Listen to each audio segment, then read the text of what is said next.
আজকে একটা গল্প শোনাই, কথাগুলো মন দিয়া শুনবেন।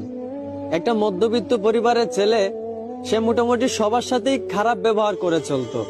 সে রাত 1টা 12টায় বাসায় ফিরতো। এই কারণে তার বাবা তাকে অনেক বকাঝকা করত। আর ছেলেটাও তার বাবার সাথে তর্কে জড়ায় যাইতো। ছেলেটা যখন বন্ধুদের সাথে বাইরে আড্ডা দিত, তখন তার একটা বন্ধুর সাথে সে অনেক খারাপ ব্যবহার করত। ওই বন্ধুটাকে সে পাত্তাই দিত না। এইভাবে সবার সাথেই সে খারাপ ব্যবহার করে চলতো। একদিন সে ডাক্তারের কাছে যাওয়ার পর তার ক্যান্সার রোগ ধরা পড়ে। ডাক্তার তখন তাকে বলে, আপনি আর বেশি দিন বাঁচবেন না, মাত্র কয়েকদিন বাঁচবেন। এই কথাগুলো শুনে ছেলেটা অনেক কষ্ট পাইল। প্রতিদিনের মতোই সে রাত 12টার সময় বাসায় ফিরলো। এইটা দেখা তার বাবা প্রতিদিনের মতোই তাকে বকাঝকা করতে লাগলো। কিন্তু অবাক করা বিষয়, প্রতিদিনের মতোই ছেলে তার বাবার সাথে তর্কে না জড়াইয়া তার বাবার গালিগুলা মন ভরে শুনতে লাগলো। আর মনে মনে ভাবতে লাগলো, হয়তো এই বাবার গালিগুলো আর কয়েকদিন পর শুনতে পাবো না। ওইদিকে তার মা ডাকতেছে, নে বাবা ভাতটা খেয়ে নে। অন্যদিন হলে সে তার মায়ের হাতে ভাতটা এত সহজে খাইতো না। কিন্তু আজ অবাক করা বিষয়, তার মায়ের হাত থেকে প্লেটটা এনে প্রাণ ভরে ভাতটা খেয়ে নিল। আর মনে মনে ভাবলো, এই বুঝি মায়ের হাতে শেষ খাওয়া। এইগুলা দেখে তার মা বাবা অনেক অবাক হয়ে গেল। এভাবে তার মা বাবার সাথে অনেক ভালো ব্যবহার করলো। তারপরের দিন সে তার বন্ধুদের সাথে আড্ডা দিতে গেল। যেই বন্ধুটার সাথে সে সবসময় খারাপ ব্যবহার করত, ওই বন্ধুরা তাকে আজকে একটা গালি দিছিল। কিন্তু অবাক করা বিষয়, অন্যদিন সে একটা গালির বদলে ওই বন্ধুটাকে আরো 10টা গালি দিত। কিন্তু আজ অবাক করা বিষয়, ওই বন্ধুটা গালি দেওয়ার পর সে বন্ধুটাকে জড়িয়ে ধরে কাঁদতে লাগলো আর বলল, ভালো থাকিস রে দোস্ত। এইগুলা দেখে তার সকল বন্ধুরা অবাক হয়ে গেল।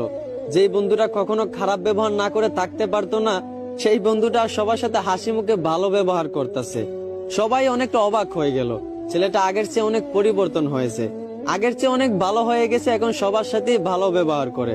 এইভাবে মাসখানিক যাওয়ার পর ছেলেটা আবার ডাক্তারের কাছে যায়।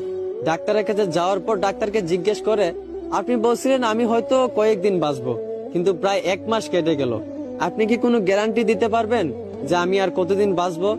এইটা শুনে ডাক্তার ছেলেটাকে বলতে লাগলো, দেখেন একটা কথা শুনেন, আমি ওই দিন যে আপনাকে বলছিলাম আপনি মাত্র কয়েকদিন বাঁচবেন, এই কথাটা আপনাকে আমি মিথ্যা বলছিলাম।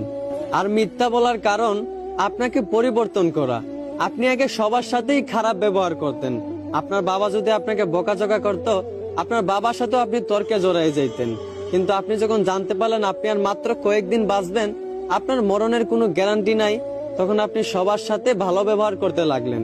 এই বন্ধুটাকে আপনি গালি ছাড়া দিতেন না, সেই বন্ধুটাকেও আজকে আপনি ভালোবাসা দিলেন।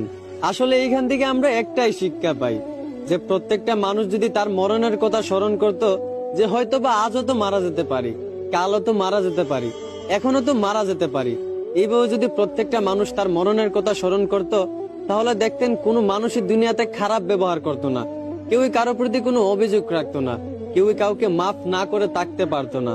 প্রত্যেকটা মানুষ যদি তার মরণের কথা স্মরণ করত, তাহলে কখনোই মানুষের প্রতি অবিচার করতো না। এই জন্যই সবাইকে বলি, সবার আগে নিজের মরণের কথা স্মরণ করেন, তাহলে দেখবেন জীবন পরিবর্তন হয়ে যাবে। আশা করি আমার কথাগুলো বুঝতে পারছেন। ধন্যবাদ।